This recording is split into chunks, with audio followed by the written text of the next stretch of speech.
Friends, are we living with urinary incontinence and urinary leakage is what we are looking at right now. Let's look into children between the age of 6 to 15 years. If children between 6 to 15 years are bedwetting at night, which is called as enuresis, then we need to wake up. Because normally a milestone is reached by the end of 5 years, where a child gets a control in daytime, a child gets controls at night.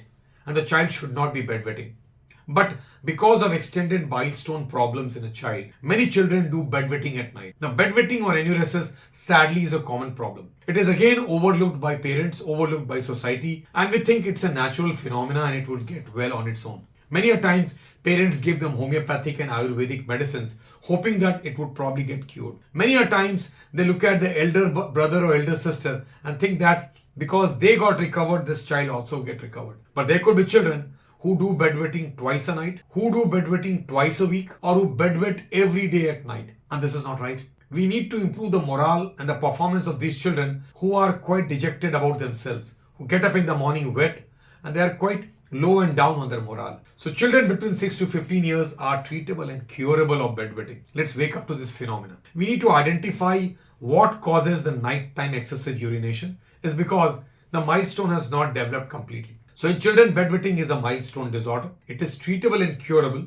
if we identify the cause of it. The causes could be excessive nighttime urine production.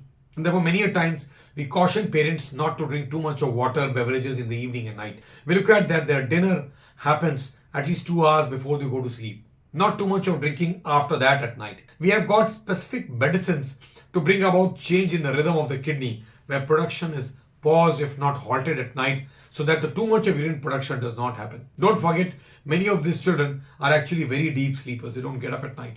They are bedwetting once and twice at night. Many a times, these children would actually be also wetting their clothes in the daytime. So it could be either a monosymptomatic enuresis,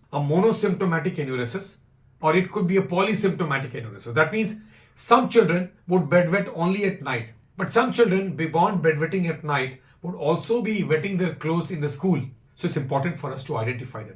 Let us not leave our children between 6 to 15 years who are bedwetting at night. Otherwise, they would continue to bedwet when they grow older or less younger. They would not like to go to hostels because they're bedwetting. Somebody in 20s, 30s would not like to get married because they're bedwetting every night. It is important for us to nip it in the bud, a problem which can be corrected in the early years of life. So friends, bedwetting is a menace, a very silent menace where a lot of parents don't know what to do. A lot of children continue to suffer and this grows on. And therefore, at the Kokilaben Dhirubhai Ambani Hospital in the Department of Urology, I, Dr. Sanjay Pandey, as the Director of Urology in this department, over the last 8 years, have been looking into bedwetting clinic where we look into the awareness drives and look forward to children, if bedwetting, reaching out to us in the outpatient department on the second floor in the Department of Urology in Andheri West in the Kokilaben Hospital and getting the right treatment, the right approach and getting it cured. So it's important for our children between 6 to 15 years to get free from bedwetting and be saying good mornings and better ways than how they actually wake up in the morning with bedwetting. Thank you so much.